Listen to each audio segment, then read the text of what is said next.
Welcome to Wisdom Trek with Gramps. We are on day 2001 of our trek.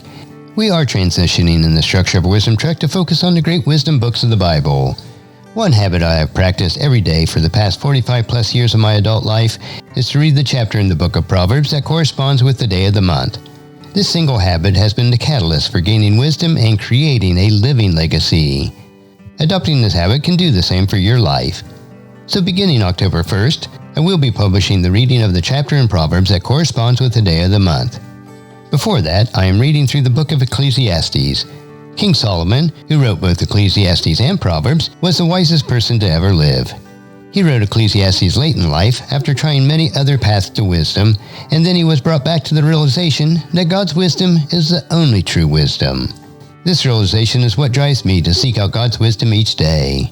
Wisdom is the final frontier in gaining true knowledge, so we are on our daily trek to create a legacy of wisdom, to seek out discernment and insights, and to boldly grow where few have chosen to grow before. Today I'll read Ecclesiastes chapter 4, which I have titled, The Advantages of Companionship.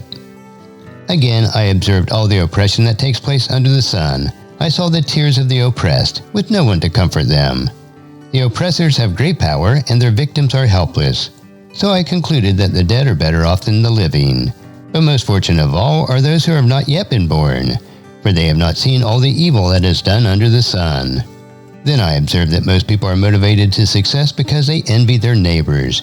But this, too, is meaningless, like chasing the wind. Fools fold their idle hands, leading them to ruin, and yet, better to have one handful with quietness than two handfuls with hard work and chasing the wind. This next section is the advantages of companionship. I observed yet another example of something meaningless under the sun.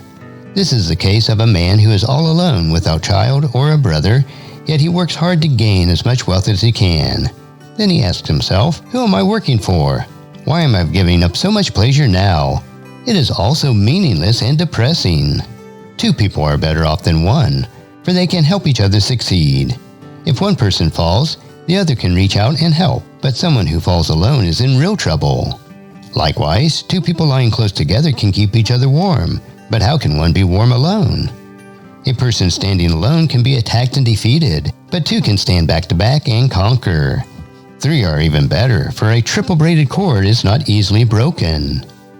In this next section is the futility of political power. It is better to be a poor but wise youth than an old and foolish king who refuses all advice. Such a youth could rise up from poverty and succeed. He might even become king, though he has been in prison.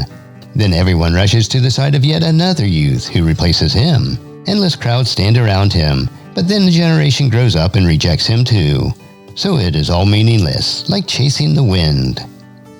As you ponder the chapter covering the advantages of companionship, please encourage your friends and family to join us and to come along with us tomorrow for another day of Wisdom Trek, Creating a Legacy. And thank you so much for allowing me to be your guide, your mentor, but most importantly, I am your friend as I serve you through the Wisdom Trek podcast and journal each day. And as we take this trek of life together, let us always live abundantly, love unconditionally, listen intentionally, learn continuously, lend to others generously, lead with integrity, and leave a living legacy each day. I am Guthrie Chamberlain reminding you to keep moving forward, enjoy your journey, and create a great day every day. See you next time for more daily wisdom.